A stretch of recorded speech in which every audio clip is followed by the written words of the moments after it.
Bom dia a todos, queridos e queridas companheiros e companheiras de jornada rumo à luz, rumo à ascensão espiritual e planetária. Tudo bem com vocês, meus queridos e minhas queridas? Então, hoje é domingo, dia 6 de julho de 2025 e nós vamos juntos dar continuidade à nossa jornada 2025, uma nova escolha, através dos ensinamentos de um curso em milagres. Estamos hoje nessa bela lição, que é a lição 187, que declara: abençoo o mundo, pois abençoo a mim mesmo. Abençoo o mundo, pois abençoo a mim mesmo.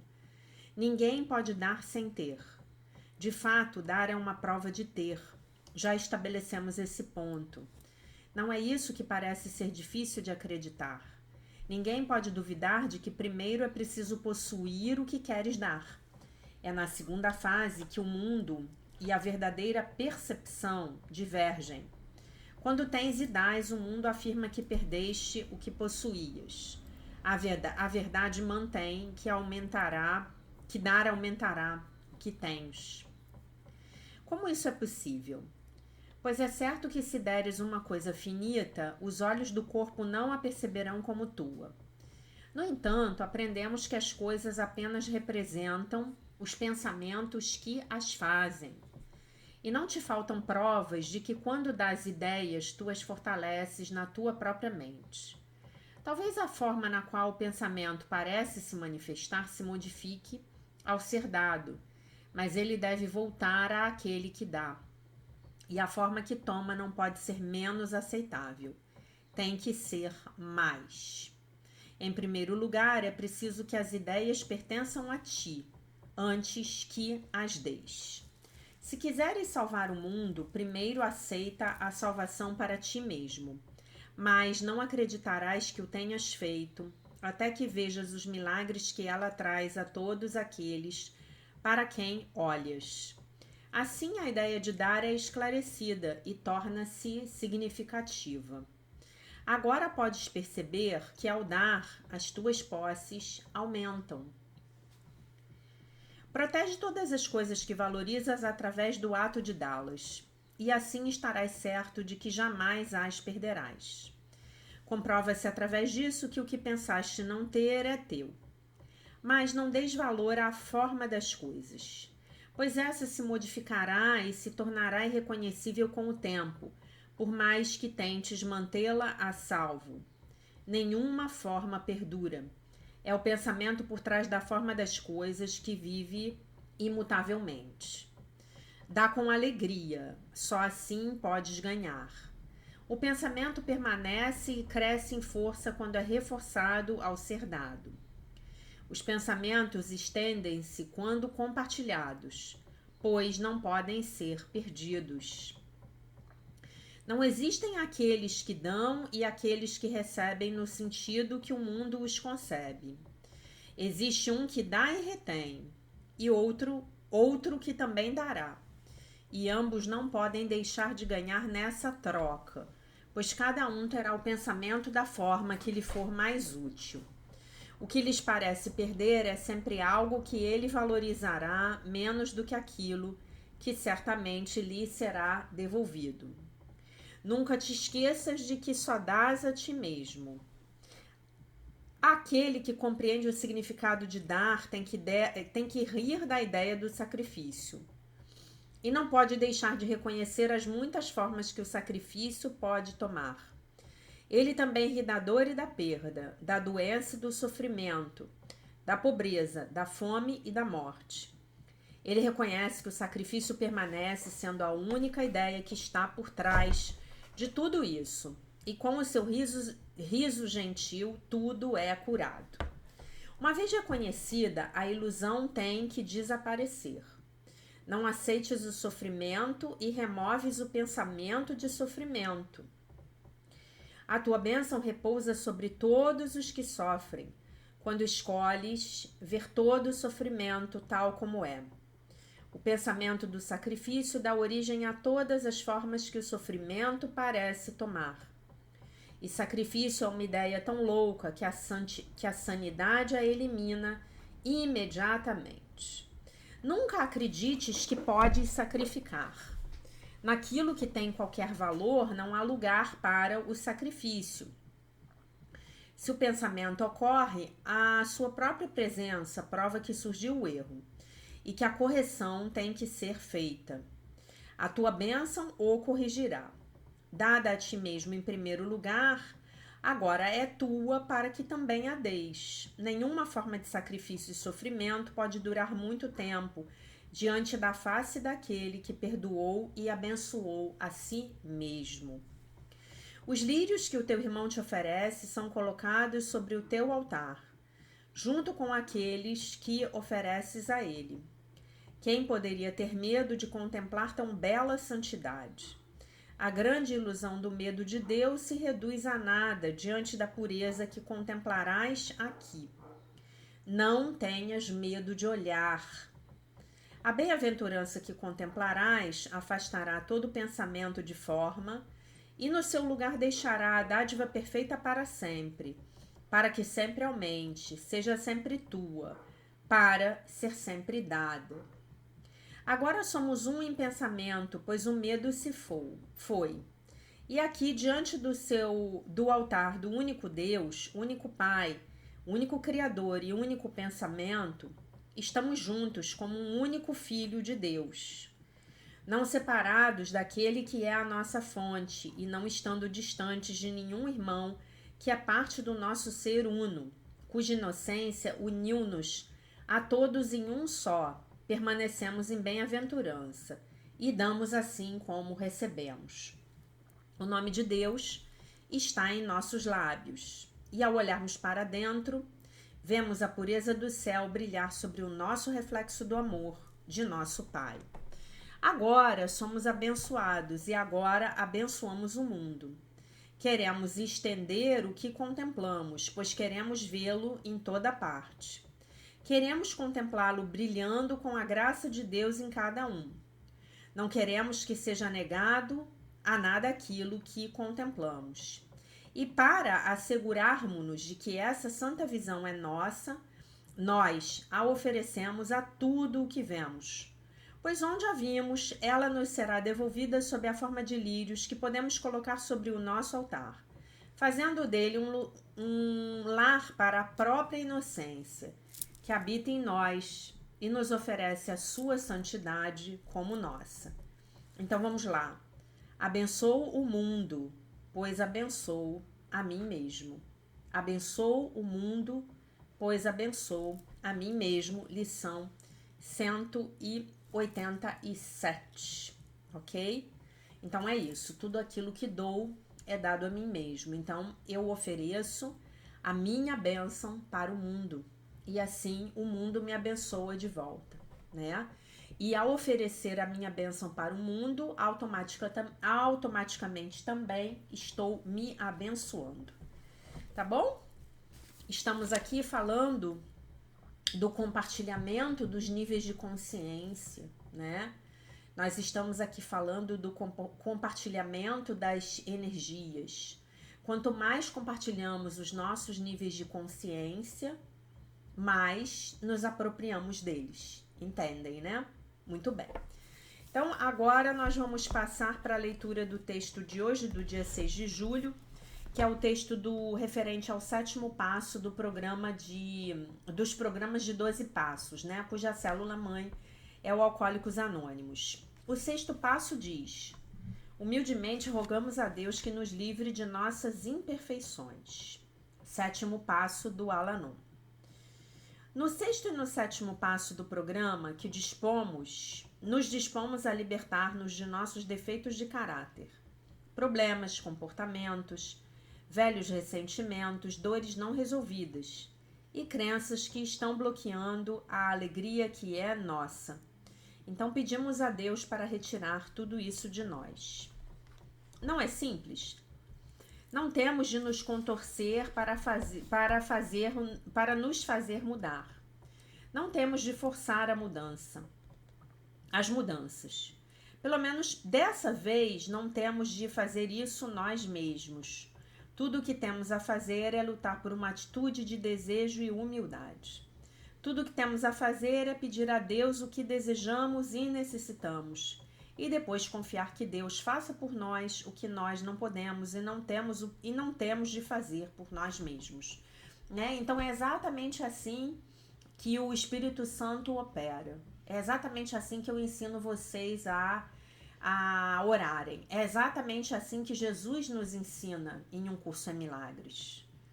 Nós não precisamos fazer nada, nós só precisamos entregar os nossos defeitos de caráter, as nossas falhas, as nossas imperfeições, as nossas crenças ilusórias do ego, nas mãos do Divino Espírito Santo e pedir a Ele que cure e corrija as nossas mentes, ok? Não sou eu que faço nada, é o Espírito Santo que faz através de mim. Eu só observo. Ao observar, eu escolho. Ao escolher, eu entrego nas mãos dele, Espírito Santo, o que quer que seja que esteja me afligindo naquele momento. Um problema, um relacionamento, um defeito de caráter que eu sei que eu tenho, mas que eu não quero mais ter, uma percepção equivocada, uma crença ilusória e o que quer mais que possa ser, tá bom? Não temos de nos desesperar tentando saber quando e como iremos mudar. Este não é um programa de ajuda própria. Neste milagroso e eficiente programa, que trouxe a recuperação e a mudança a milhões de pessoas, nós somos modificados trabalhando os passos da programação, tá bom? E esse é o 7º passo. Humildemente rogamos a Deus que nos livre das nossas imperfeições, né? E nesse passo, eu estou admitindo que tenho imperfeições, estou admitindo que sou impotente diante das minhas percepções e estou pedindo a ajuda de um poder superior a mim, que no nosso caso é o Divino Espírito Santo, para que remova essas imperfeições de mim, né? Já que você pode dar um exemplo de uma imperfeição? Posso. Fazer fofoca. Que mais? Eu posso pedir a Deus para me libertar do meu egoísmo. Eu posso pedir a Deus para me libertar dos meus maus hábitos alimentares. Eu posso pedir a Deus para me libertar do meu hábito de trair o meu companheiro ou a minha companheira. Eu posso pedir a Deus para me libertar da minha necessidade de mentir, de ser desonesta, tá? Da minha preguiça, né? Da minha raiva, da minha culpa, né? É por aí e por aí vai. A oração. Hoje, Deus, me ajude a entregar-me à recuperação e ao processo pelo qual eu mudei. Ajude-me a concentrar-me no passo de que eu necessito. Ajude-me a fazer a minha parte e a relaxar e a permitir que o resto aconteça. Então, eu faço a minha parte. A minha parte é observar, né? Aqui no curso, a nossa parte é segurarmos nas mãos de Jesus e levarmos essa dificuldade até Ele, né? Essa é a nossa parte. A nossa parte é pedirmos para ver a verdade, pedirmos para estarmos conscientes, pedimos para vermos de que forma nós estamos colaborando para que uma determinada situação deletéria esteja acontecendo nas nossas vidas, né? É um passo de muita honestidade, né? É um passo que requer muita honestidade. Lá no 4º passo, nós fazemos um inventário moral de nós mesmos, né? Um inventário dos nossos defeitos de caráter, né? E você pode, por exemplo, fazer um 4º passo de um relacionamento. Você pode fazer um 4º passo do seu emprego. Você pode fazer um 4º passo de uma determinada área da sua vida, né? Você pode fazer um 4º passo dos seus relacionamentos familiares, do seu casamento. Você pode fazer um 4º passo do seu emprego, né? Acho que emprego eu já falei, né? E aí do quanto você ainda gosta de trabalhar com o que você trabalha, né? Você pode fazer vários 4º passos, né? E aí você prossegue para os passos adiante. O 5º, o 6º e o 7º, sendo que no 7º, que foi o que a gente leu aqui hoje, humildemente nós pedimos a Deus que nos libere, nos livre das nossas imperfeições. Porque olha só, Se eu não pedir para Deus, Deus não vai me libertar. Se eu não puder admitir, meu Deus, como eu estou sendo egoísta nesse relacionamento, Deus não vai mexer no meu egoísmo. E uma coisa muito importante, eu não estou pedindo a Deus para me libertar do defeito de caráter do outro. Eu estou pedindo a Deus para me libertar dos meus defeitos de caráter, com muita humildade. Como é que é essa humildade? Essa humildade é assim, olha, nossa, eu sou uma pessoa extremamente egoísta e eu não sei como mudar isso. Meu Deus, me ajuda eu ser menos egoísta? Me ajuda eu ser mais generosa? Quais são as crenças que podem estar por trás do meu egoísmo? Ah, são as crenças da escassez. As crenças de que não há o suficiente para todos. Como eu acredito nisso, eu sou muito egoísta. Então, meu Deus, me ajuda a me libertar dessas crenças de escassez na minha mente, porque elas são todas ilusórias, porque o universo é abundante e eu sei disso. Eu já sei disso, eu já aprendi. Eu já aprendi que é o ego que chega para mim e mente e diz para mim que o mundo é um lugar escasso.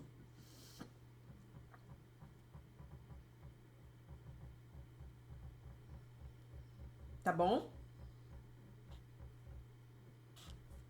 Perfeito? É assim que a coisa funciona, tá bom? Eu, antes de ler aqui o nosso livro O Sucesso Sagrado, eu vou ler para vocês uns comentários que eu recebi aqui no nosso canal no YouTube, no vídeo de ontem. Se vocês não assistiram o vídeo de ontem, onde eu falo da Síndrome do Salvador, é muito importante que vocês assistam. Muito importante. Assistam o vídeo de ontem. Assistam mesmo, é muito importante. É imperativo que vocês assistam. A Paula comentou: muito obrigada, Jaque, belíssima reflexão. Eu também já tive essa síndrome de salvadora do mundo. Queria que todos à minha volta seguissem o mesmo caminho que eu tinha escolhido. Porém, eu vi que não é assim. Cada um tem o seu tempo e as suas próprias escolhas. E tudo vem na hora certa. E ainda é um desafio quando se trata das pessoas a quem eu amo. Daí eu me lembro.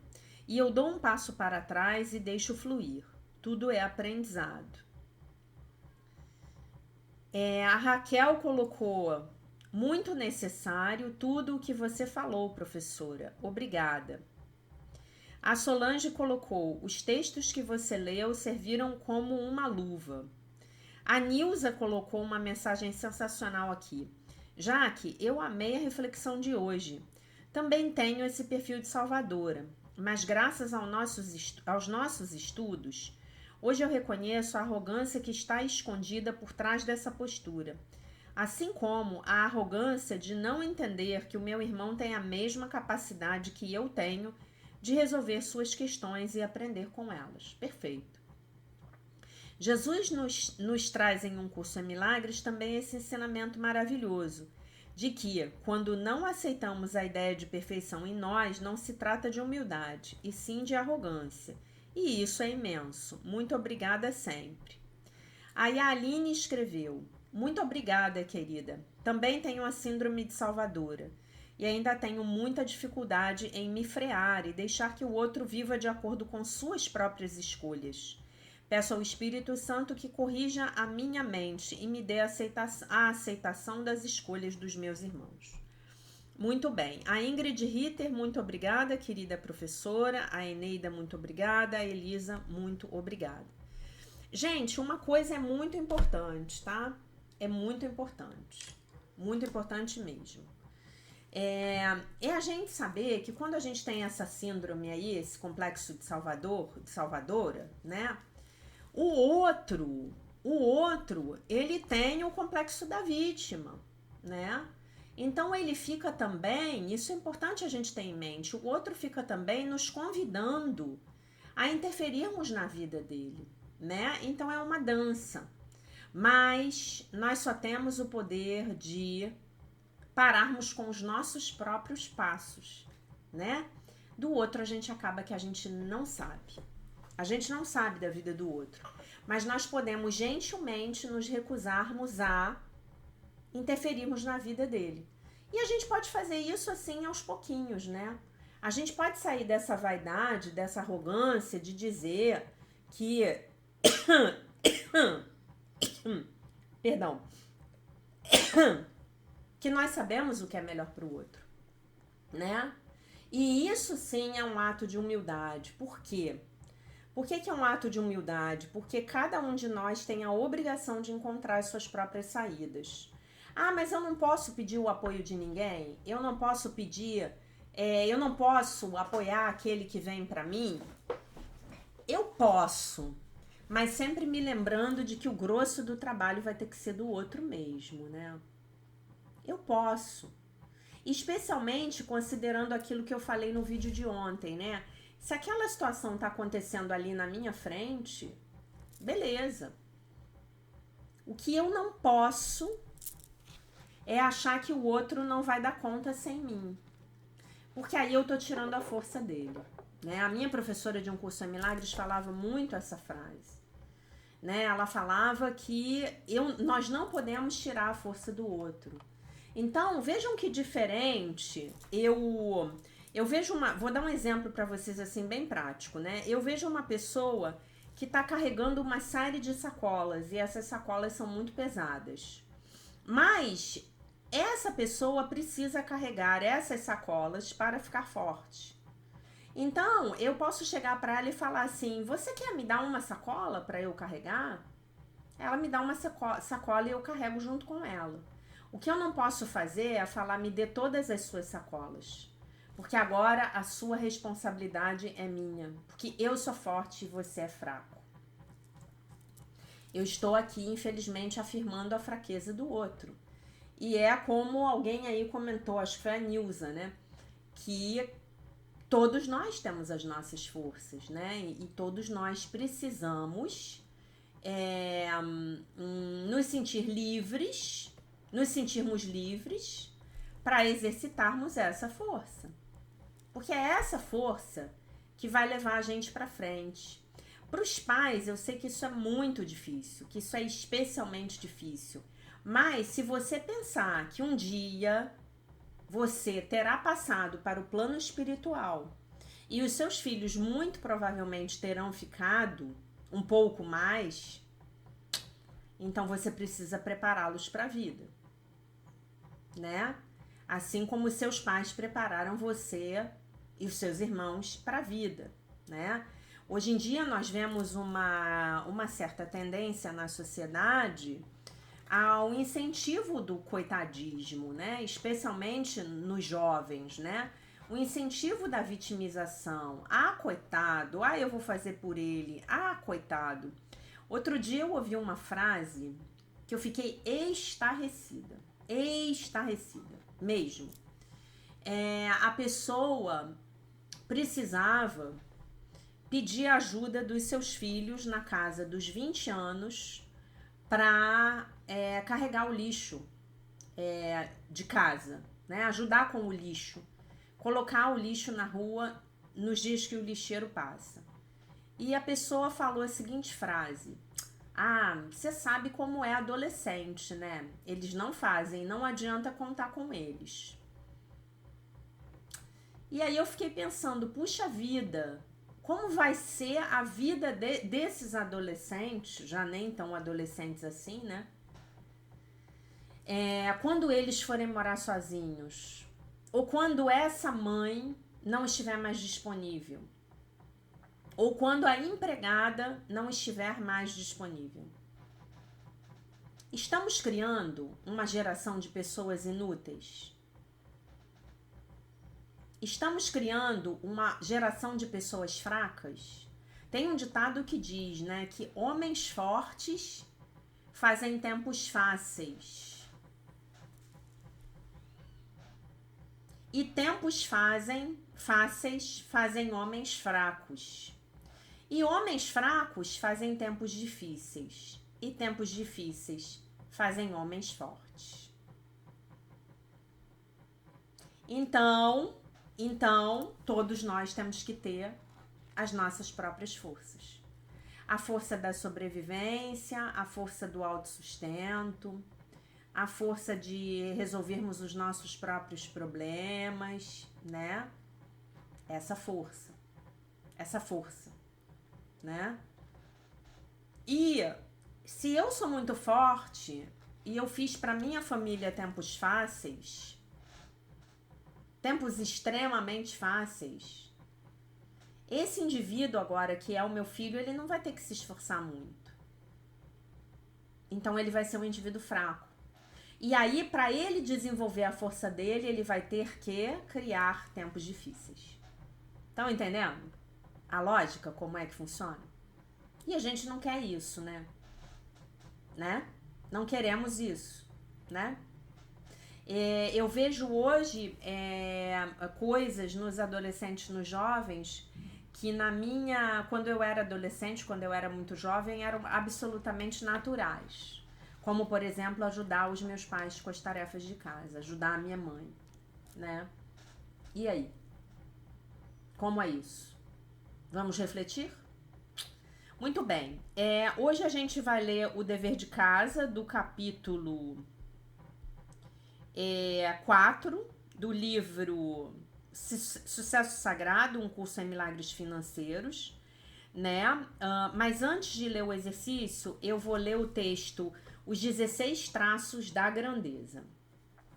Leia os seguintes traços da grandeza. Viva esses traços. Fale por eles. Coloque em prática tudo aquilo que tiver muito significado para você e compartilhe tudo aquilo que você aprender com os outros. Princípio número 1. A grandeza se recusa a ser limitada ou controlada de qualquer forma pelo medo. O medo é o que o medo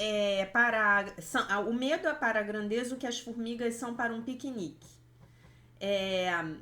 Aborrece, é inevitável e é melhor que seja ignorado, que ele sempre vai estar lá, né? A grandeza segue as ideias que parecem vir do nada. A grandeza não age sozinha. Ela tem parceiros, colaboradores, um time. A grandeza é humilde e não deve ser confundida com a grandiosidade. A grandiosidade vem do ego e é, como um curso em milagres nos diz, sempre uma capa para o desespero. A grandeza vem da alma, cujo maior desejo é buscar o seu próprio propósito. A grandeza vê o mundo como um playground e cada problema como parte do jogo, onde um processo judicial não é mais sério do que perder um grampeador. A grandeza assume a sua missão, toma a sua missão seriamente e sempre coloca essa missão em primeiro lugar. Ela não põe a si mesma em primeiro lugar, ela põe a sua missão em primeiro lugar. A grandeza verdadeiramente aproveita a grandeza, não apenas para o seu próprio bem, mas pelo seu próprio impacto sobre os outros. A grandeza respeita e aprecia o dinheiro. Uma renda suficiente é necessária para eliminar distrações no alcance dos seus objetivos. A grandeza não é perfeita. E ela não está tentando ser. A grandeza se alimenta da autoconfiança, sabendo que você pode limpar tudo aquilo que você tiver bagunçado. Quando a dor encontra a grandeza, o objetivo é que isso seja uma chamada para o despertar. A grandeza é afetuosa, mas é dura e educadamente aguenta as críticas. Enquanto a grandeza não precisa ser amada, ela exige ser respeitada. Então nós temos que aprender a não querer não querermos ser amados, mas nós precisamos aprender a nos colocar de forma que as pessoas nos respeitem, ok? O arco da grandeza envolve muitos erros, falhas, reveses. Saiba que você está pisando, saiba que elas são as pedras de toque da grandeza. A grandeza é a paixão feita manifesta e é a verdade sem máscaras. A grandeza requer responsabilidade, rejeita a mediocridade e reside no desconhecido. Quando a grandeza morre, ela não vai embora. A grandeza sempre deixa um legado. Então, se você estiver fazendo algo com base nessa sua grandeza, você vai deixar um legado para a humanidade, você vai deixar um legado para os seus filhos, para os seus netos, para os seus funcionários, se você for um empresário, para a sua sociedade. Você vai deixar um legado, tá bom? A diferença entre a grandeza e a mediocridade frequentemente é como está, como a pessoa enxerga um erro. Frase de James Boswell, né? Então você errou. E aí, como é que você vai fazer agora? O que você vai fazer agora? Você vai buscar consertar o seu erro, né? Ou você vai ficar se lamentando, né? Não dá. Então, esses são os 16 traços da grandeza.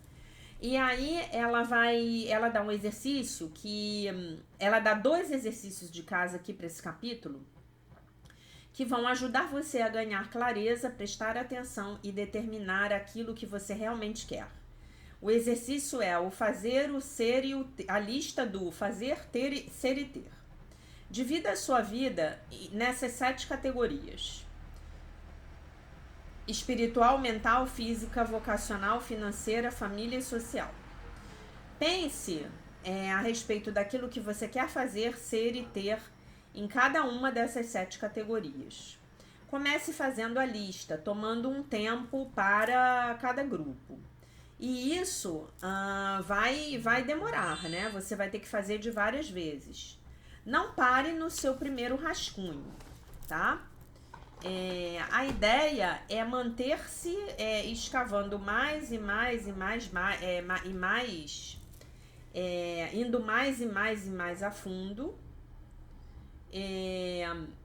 para você descobrir a verdade que está escondida no seu coração e colocá-la no papel, né? Então, não se restrinja tentando ser razoável, prático ou realista. De fato, vague na direção da fantasia, como se você tivesse uma varinha de condão mágica, sem limite com relação aos seus desejos. Não se surpreenda se você se vir resistindo a fazer a lista. Eu resisti por um longo tempo, quando a minha treinadora, Marjorie, me deu essa tarefa.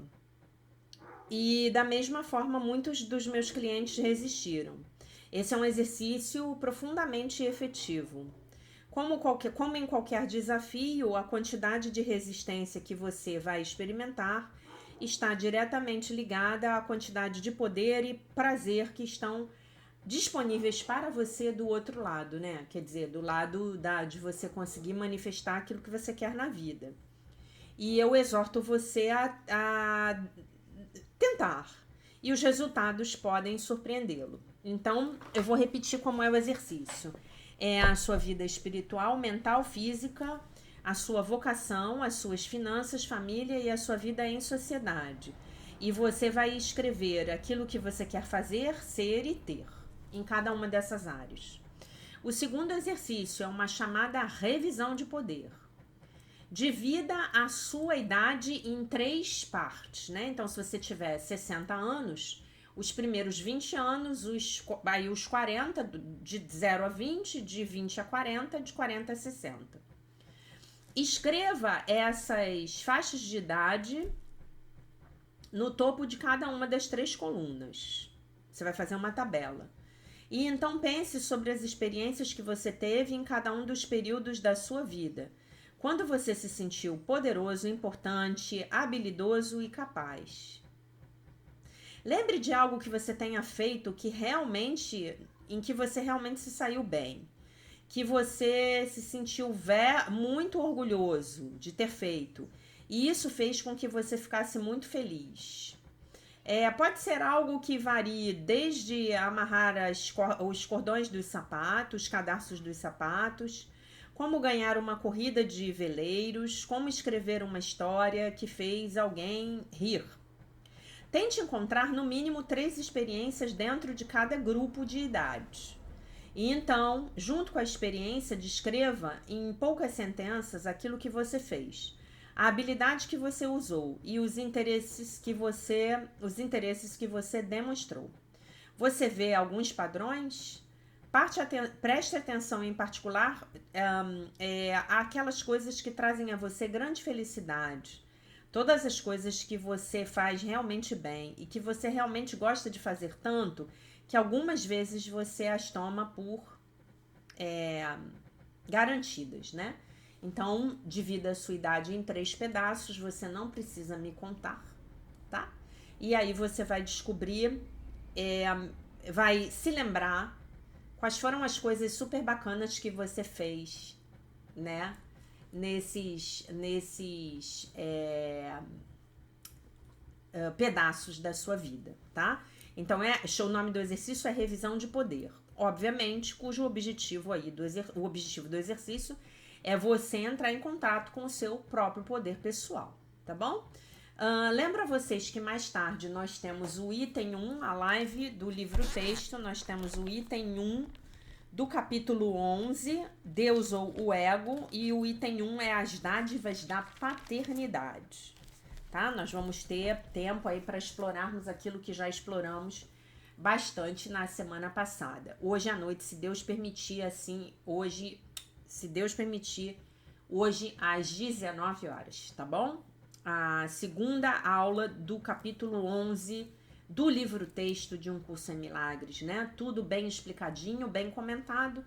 E no final, a gente abre a aula para as perguntas de vocês. As perguntas que trazem as dúvidas e as perguntas pessoais também, tá bom? Hoje à noite, às 19 horas, aqui no nosso bate-canal Alquimia dos Milagres. Lição 187, abençoo o mundo, pois abençoo a mim mesmo, tá? Para mim, a frase mais importante dessa lição de hoje é: aprendemos que as coisas apenas representam os pensamentos que as fazem. É o pensamento por trás da forma das coisas que vive imutavelmente. Então, nós compartilhamos pensamentos. Nós não compartilhamos coisas.